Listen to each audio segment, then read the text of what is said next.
Le Conseil des jeunes de Créteil a parcouru la France et l'Europe pour rencontrer celles et ceux qui s'engagent. À travers leurs témoignages, nous avons découvert des parcours, des motivations et des formes d'action variées. En chemin, nous nous sommes posé la question. Comment les opportunités d'accéder à l'engagement diffèrent-elles selon les personnes ? L'égalité des chances. Une idée séduisante car chacun devrait pouvoir s'exprimer, participer, s'engager. Mais qu'est-ce qui, dans nos vies, freine ou favorise cet élan ? L'égalité n'est pas qu'une question de principe. C'est aussi une réalité façonnée par des choix de société, des contextes et des inégalités enracinées dans nos structures mêmes.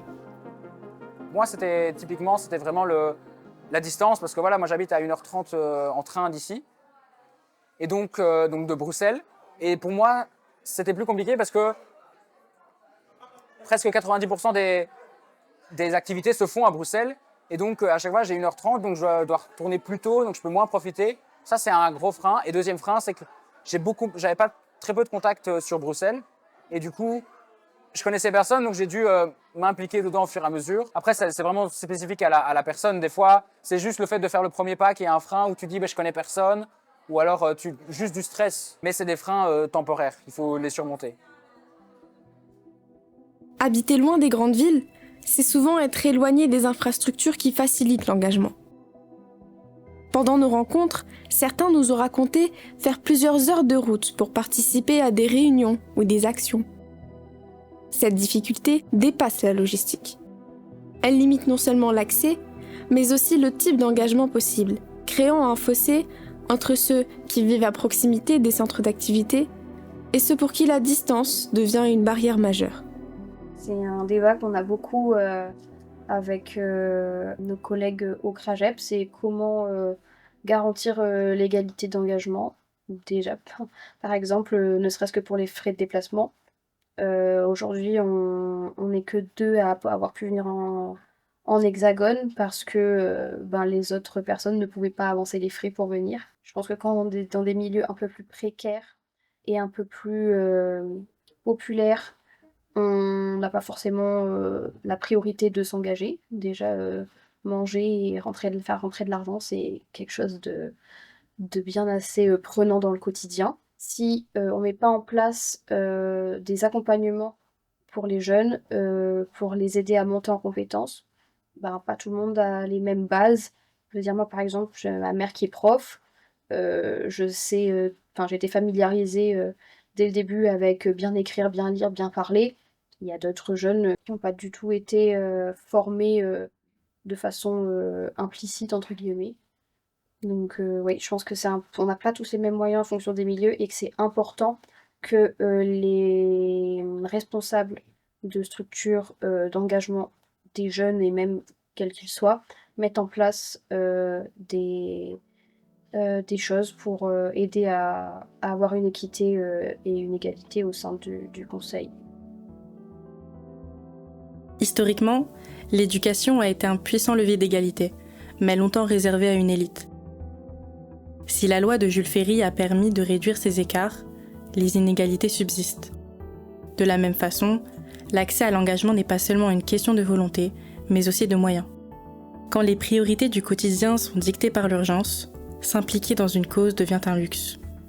Il y a aussi des raisons sociologiques qui font que selon les propriétés sociales, on se sent plus ou moins autorisé, on se sent plus ou moins compétent ou incompétent à s'exprimer sur des choses politiques.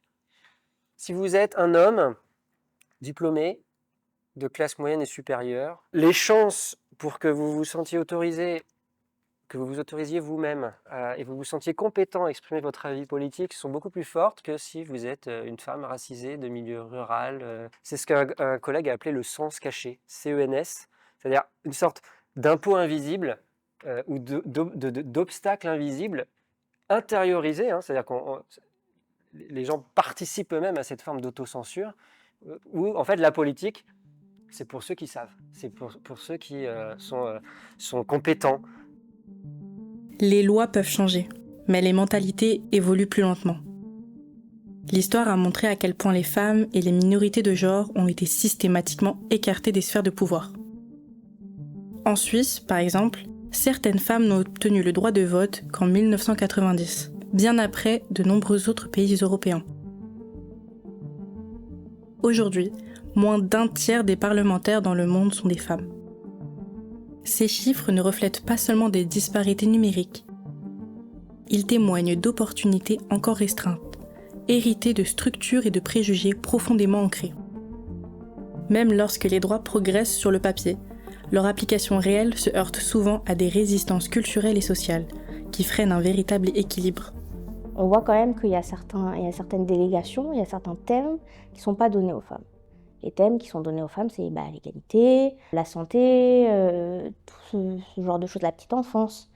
Et les hommes, c'est les finances, c'est les parcs et jardins. Mais moi, je ne me suis jamais sentie victime de sexisme en tant qu'élue à la mairie de Créteil. Je pense que peut-être les femmes sont plus victimes du syndrome de l'imposteur. Peut-être on a cette tendance à être à moins faire de bruit. Donc, je pense que ça peut être difficile, mais je ne vois pas pourquoi ça serait impossible. Ce que nous sommes n'est pas toujours la seule chose qui peut nous freiner. Le métier qu'on exerce peut limiter nos possibilités d'engagement, ou à l'opposé, on peut choisir d'avoir un métier engagé.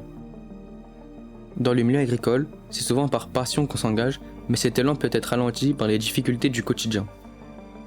La plupart, on veut faire ça depuis petit et ça nous tient vraiment à cœur ce métier et toutes les valeurs que ça représente, c'est un peu un petit monde, c'est le monde de la campagne, de tout ça. On représente beaucoup de choses dans le sens que souvent un agriculteur, il n'est pas que ça, il est parfois engagé dans un syndicat, parfois engagé dans sa commune, sa communauté de communes. Il y a beaucoup d'agriculteurs qui sont maires ou qui ont un rôle comme ça. Et je pense qu'on a beaucoup de valeurs à défendre et un peu de mode de vie. On a des surcharges administratives énormes. Est-ce qu'il faut, quand on veut faire quelque chose, on doit remplir un dossier à un endroit, un dossier à un autre, qui doivent passer par tel organisme. Ça prend un temps fou et c'est pas notre métier. Notre métier, c'est de produire des céréales, de produire de la viande, de produire du lait pour l'alimentation de tout le monde. L'égalité dans l'engagement dépasse les thèmes abordés ici. L'âge, le handicap ou encore la religion façonnent aussi ces dynamiques. Par exemple, Internet, souvent perçu comme un espace démocratique, accentue pourtant les écarts entre ceux qui maîtrisent ces codes et ceux qui le marginalisent. Face à ces inégalités, certains renoncent à s'engager, convaincus que leurs voix ne peuvent porter ou qu'ils ne trouveront pas leur place.